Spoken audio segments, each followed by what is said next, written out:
Today, I hired some expert LEGO builders to see if they would be able to design better LEGO sets than real designers themselves. And I have 3 main ways that I'll be judging if these sets are better than the real thing: the detail, value, and overall aesthetic. So please do consider subscribing. Using Fiverr, I was able to find a ton of people who I could pay to build me anything I wanted in LEGO. I began with piecing together a list of potential sets that I would love to see LEGO make and selected 4 main stores. For £12, this person will build anything I ask for in LEGO. £20, this guy will design a LEGO creation based on my ideas. £19, this person will make a custom brick head. And for £8, a custom minifigure. Perfect. There are countless Ninjago sets which I've always dreamt of getting. So I decided to try and fulfill my childhood dreams of getting these sets and filled an entire A4 sheet with just any set idea that I thought would be amazing. We've got Bolg's Tower, the Snake Train, Shen's Noodle Truck, and Lloyd dying in lava. In the end, I decided to go simpler with a redesign of the Ninja's Monastery interior, which is incredibly nostalgic to me and would make for a fantastic set at around this sort of scale, as well as Chen's Noodle Truck, easily one of my most wanted Ninjago sets of all time, and a set which I've been obsessed with for nearly 2 years at this point. For the minifigure, I wanted to of course go with Cyrus Borg, easily the most anticipated Ninjago minifigure, as well as a mystery character for the brickhead. Not to mention the fact that every single one of these orders would also come with instructions and a parts list, so that if they were better than what LEGO could do, I could build them in real life. And now with the set ideas all together, I sent over a rough draft of what I wanted from these sets to each designer, where I included specific source material and intricate descriptions of how I wanted the sets to be built, the scale, minifigures, and even screenshots from the show.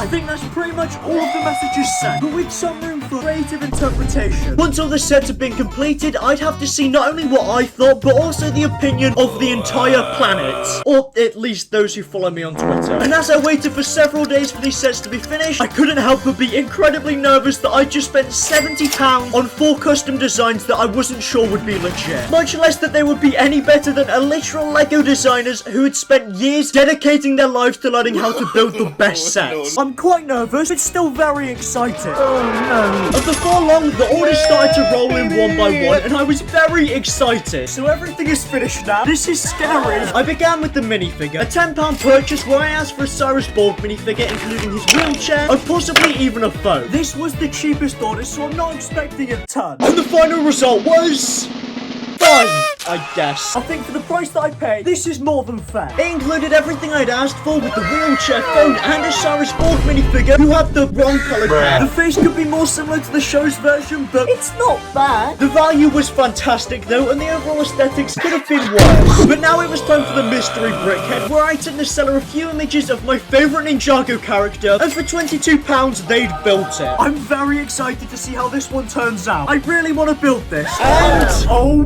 my god, what the hell? This is absolutely sick! I now had a Gareth brickhead with his iconic hair, beautiful face, and outfit, which felt pulled straight out of the show. I'm over the moon. The value is all there, detail is perfect, and the aesthetics are just This was quite literally the perfect brickhead, but I still had 2 more sets to go, which had far greater stakes. I am very nervous now. I'd asked for a small model of the monastery training area, including the ninja in their kendo uniforms, all for £30. I've wanted this set for quite literally a decade by now. I really hope it lives up to my expectations. I've been pretty vague with this one, so I have no idea what to expect. And are you kidding me? It's absolutely insane. Yes! The seller had built a massive recreation with not only the training area, but also the monastery itself. You've got these 2 spinny things right from the show, some wooden planks for the ninja to jump over, and even a punching bag with an absolutely ridiculous golden dragon. And one of the most aesthetic sets I've ever seen. This is perfection. Yes. Now was on to my most wanted Ninjago set, Shen's Noodle Truck, a set which I'd wanted to get for years and very few people had actually ever built. I'd spent £20 on this one, which wasn't too bad. It's been delivered, and